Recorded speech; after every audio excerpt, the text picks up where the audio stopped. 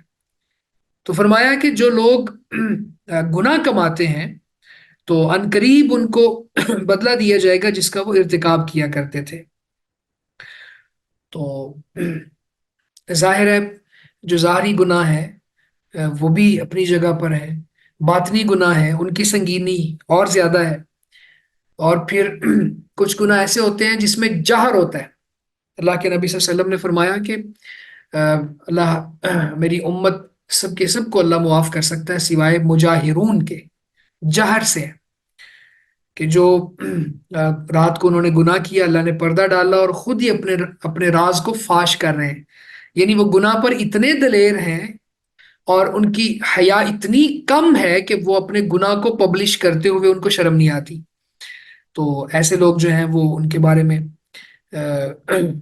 بڑی سختی سے اللہ کے رسول صلی اللہ علیہ وسلم نے فرمایا کہ اللہ تعالیٰ ہر کسی کو معاف کر سکتا ہے، شرک، کفر اور نفاق اعتقادی کو تو معاف کرنا ہی نہیں ہے نا، یہ تو اللہ کا ضابطہ ہے۔ تین طرح کے لوگ مخلد معبد فی النار ہے: کافر، مشرک، منافق اعتقادی۔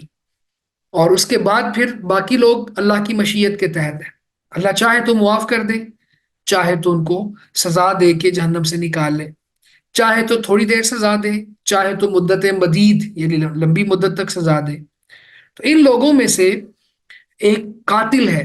قاتل کے بارے میں شریعت کہتی ہے کہ اگر وہ دنیا میں توبہ کیے بغیر مر گیا، یا اس نے سزا نہیں بھگتی، یا پھر قصاص میں قتل نہیں ہوا، وہی سزا نہیں بھگتی، یا پھر دیت نہیں دی اس نے، تو کوئی بھی صورت نہیں تھی، تو اللہ کے پاس گیا تو اللہ اس کو ضرور سزا دیں گے۔ اور اسی طرح جو جہری گناہ کرتے ہوں گے، یعنی مجاہرون ہوں گے، گناہ کرنے کے بعد اپنے گناہوں کو پبلش کرنے والے ہوں گے، ان کو بھی اللہ تعالیٰ سزا دیں گے۔ وَلَا تَأْكُلُوا مِمَّا لَمْ يُذْكَرِ اسْمُ اللَّهِ عَلَيْهِ، اور اس میں سے مت کھاؤ جس پر اللہ کا نام نہیں لیا گیا۔ وَإِنَّهُ لَفِسْقٌ، وَإِنَّهُ، اور بلا شبہ، یہ لام بھی تاکید کا ہے، یقیناً، فسقن نافرمانی ہے، اور بلا شبہ یقیناً یہ نافرمانی ہے۔ وَإِنَّ الشَّيَاطِينَ لَيُوحُونَ إِلَىٰ أَوْلِيَائِهِمْ، اور بے شک شیطان اپنے دوستوں کے دلوں میں ضرور باتیں ڈالتے ہیں، لِيُجَادِلُوكُمْ، تاکہ وہ تم سے جھگڑا کریں، وَإِنْ أَطَعْتُمُوهُمْ، اور اگر تم ان کا کہا مانو گے، ان کی بات مانو گے، ان کی اطاعت کرو گے، انکم لمشرکون، تو بلا شبہ تم یقیناً مشرک ہو۔ اور اس میں سے مت کھاؤ جس پر اللہ کا نام نہیں لیا گیا، اور بلا شبہ یقیناً یہ نافرمانی ہے۔ اور بے شک شیطان اپنے دوستوں کے دلوں میں باتیں ڈالتے ہیں تاکہ وہ تم سے جھگڑا کریں، اور اگر تم نے ان کا کہنا مان لیا، ان کی بات مان لی، تو بلا شبہ یقیناً تم مشرک ہو۔ اب یہاں پہ اللہ رب العزت نے پہلے تو یہ بات ارشاد فرمائی کہ حلال کو حرام کرنے والے، حرام کو حلال کرنے والے بہت سخت گناہ کا ارتکاب کرتے ہیں۔ پھر اللہ رب العزت نے یہ بات ارشاد فرمائی کہ اللہ کے نام کا جو ذبیحہ ہے اس کو کھاؤ۔ پھر فرمایا کہ کیوں نہیں کھاتے ہو، حرام چیزیں تو اللہ نے واضح کر دی۔ ہاں اضطراری طور پر اگر کوئی مسئلہ ہو تو حرام بھی اتنا سا کھایا جا سکتا ہے۔ اس کے بعد اللہ رب العزت نے یہ بات ارشاد فرمائی کہ ظاہری گناہ بھی چھوڑ دو، باطنی گناہ بھی چھوڑ دو۔ اب اللہ فرماتا ہے کہ جس پر اللہ کا نام نہیں لیا گیا، یعنی غیر اللہ کا ذبیحہ ہے، اللہ کے علاوہ کسی اور کا ذبیحہ ہے، وہ مت کھاؤ۔ تو یہاں سے کئی باتیں سمجھ آتی ہیں۔ یعنی اللہ کا نام لے کے ذبح کیا ہوا جانور وہ کھایا جائے گا. جو مر گیا وہ نہیں کھا سکتے، مردار تو کھا نہیں سکتے، تو اللہ نے منع کر دیا اس سے. تو اگر جان بوجھ کر ذبح کرتے ہوئے اللہ کا نام چھوڑ دیا جائے تو بھی نہیں کھا سکتے.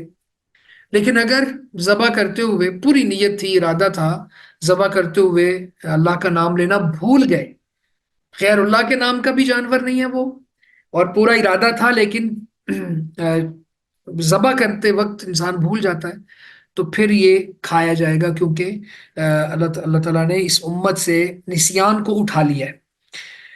اللہ کے رسول فرماتے ہیں نا کہ میری امت سے اللہ تعالیٰ نے نسیان کو، بھولنے کو اٹھا لیا ہے، یعنی بھول پر گناہ نہیں ہوتا، گناہ نہیں ہوتا، تو پھر اس کو کھایا جائے گا. اس کے بعد فرمایا کہ یہ جو اللہ کے نام کے علاوہ کوئی ذبیحہ ہے تو یہ تو نافرمانی ہے. وَإِنَّهُ لَفِسْقٌ، فسق کا معنی ہے نافرمانی، تو یہ نافرمانی ہے. یعنی جانور کو اللہ کے نام کے علاوہ کسی اور نام پر ذبح کرنا یہ فسق ہے. ٹھیک ہے، تو اس کے ایک معنی یہ بھی ہو سکتا ہے کہ یہ بہت بڑی نافرمانی ہے، اور ایک معنی یہ بھی ہو سکتا ہے کہ اب یہ ذبیحہ جو ہے پاک نہیں رہا، اب یہ معقول نہیں ہے، کھانے والا نہیں ہے، اس کو کھا نہیں سکتے. تو ٹھیک ہے، تو یہ دونوں معنی ہو سکتے ہیں. اور اس کے بعد فرمایا کہ شیاطین اپنے ساتھیوں کی طرف وحی کرتے ہیں، تو وحی کا ایک معنی ہوتا ہے دل میں بات ڈالنا. جو اللہ کے نبی صلی اللہ علیہ وسلم کے اوپر وحی نازل ہوتی تھی نا، اس کے مختلف طریقے ہوتے تھے، ان میں سے ایک طریقہ یہ ہوتا تھا کہ دل کے اوپر وحی نازل ہو جاتی تھی، دل کے اوپر کوئی بات اللہ تعالیٰ اتار دیتے تھے. تو شاید اسی لیے ترجمہ یہ کیا کہ بے شک شیطان اپنے دوستوں کے دلوں میں باتیں ڈالتے ہیں. تو شیطان کو اللہ تعالیٰ نے ایکسیس دی ہوئی ہے، وہ وسوسہ ڈال سکتا ہے. ٹھیک ہے، انسان کے نفس امارہ کے اوپر کچھ وہ کام کر سکتا ہے، یعنی اس کو مزید ابھار سکتا ہے گناہ پر، تو یہ وسوسہ ڈال سکتا ہے. لیکن اس کی پھر آگے مدافعت کے طور پر نفس لوامہ بھی اللہ نے رکھا ہوا ہے، تو جو اس کو روکتا ہے گناہ سے. اور اسی طرح شیطان جو ہے انسان کے جسم میں ایسے چلتا ہے جیسے خون چلتا ہے، مجرد دم. تو اس کا مطلب ہے اس کو اللہ تعالیٰ نے اتنی ایکسیس دی ہوئی ہے، لیکن اس کے ساتھ ساتھ مضبوط ایمان کا حامل یا اخلاص پر مبنی شخصیت وہ کبھی بھی شیطان کی بات نہیں مانتی. تو اس کو اللہ تعالیٰ نے ایسے اذکار سکھائے ہوئے ہیں، ایسی دعائیں سکھائی ہوئی ہیں کہ جن کے پڑھنے سے اللہ تعالیٰ اسے شیطان سے محفوظ رکھتے ہیں. تو شیطان کیا کرتے ہیں، وہ اپنے اولیاء یعنی انسانوں میں سے جو ان کے دوست ہیں، جو ان کے فالوورز ہیں، جو ان کی بات ماننے والے ہیں، کافر، مشرک، منافق یا شدید گناہ گار، وہ شیطان کی بات مانتے ہیں، شیاطین کے طرز عمل کے اوپر چلتے ہیں، ان کی باتوں کو پریکٹس کرتے ہیں. تو فرمایا کہ شیطان باتیں ان کے ذہن میں باتیں ڈالتے ہیں تاکہ وہ تمہارے ساتھ لڑیں. پھر ہوتا کیا ہے کہ یہ کافر پھر مسلمانوں سے لڑتے ہیں، منافق مسلمانوں سے لڑتے ہیں، اور جگڑتے ہیں، اللہ تعالیٰ کے واضح احکامات کے اوپر جگڑتے ہیں. تو فرمایا وَإِنْ أَطَعْتُمُوهُمْ، اگر تم نے ان لوگوں کی بات مانی جو اللہ کے واضح احکامات کے اوپر جھگڑیں، اللہ کی نشانیوں کے اوپر جھگڑا کریں، اللہ تعالیٰ کی کتاب کے اوپر جھگڑا کریں، اس دین پر تان کریں، اِنَّكُمْ لَمُشْرِكُونَ، تو بے شک تم پھر مشرک ہو. تو اس میں ایک سب سے اہم معنی جس میں سیاق و سباق بھی گواہی دیتا ہے وہ یہ کہ اگر تم اللہ کی حلال کردہ کی ہوئی چیزوں کو حرام کرو اور حرام چیزوں کو حلال کرو تو یہ بھی شرک ہے، یہ مشرک کا کام ہے، کیونکہ اس میں اللہ کے علاوہ کسی اور کو حاکم بنانا ہے. جب اللہ نے وہ چیز حلال کی، کسی کے کہنے پر حرام کر لی، تو جس کے کہنے پر اس کو حرام کی گویا کہ اس کو رب کے برابر کھڑا کر لیا، تو یہ شرک ہے. تو واضح طور پر یہ کہا جا سکتا ہے کہ شرک صرف یہ نہیں ہے کہ قبر کو سجدہ کیا جائے، شرک صرف یہ نہیں ہے کہ اللہ کے علاوہ کسی اور کی پوجا کی جائے، شرک صرف یہ نہیں ہے کہ اللہ کے علاوہ کسی اور کو اللہ کی صفات سونپ دی جائیں.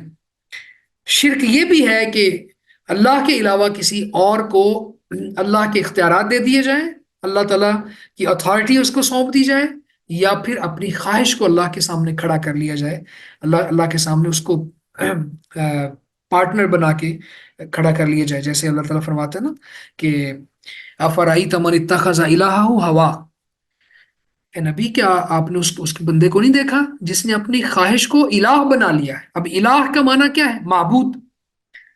تو خواہش کو بعض لوگوں کا معاملہ اتنا حد سے تجاوز کیا ہوا ہے، سورہ کہف میں اللہ تعالیٰ فرماتے ہیں کہ اب یہ ایسے لوگ ہیں کہ ان کا معاملہ حد سے تجاوز کر چکا ہے، گناہ پر گناہ، گناہ پر گناہ کرتے رہتے ہیں۔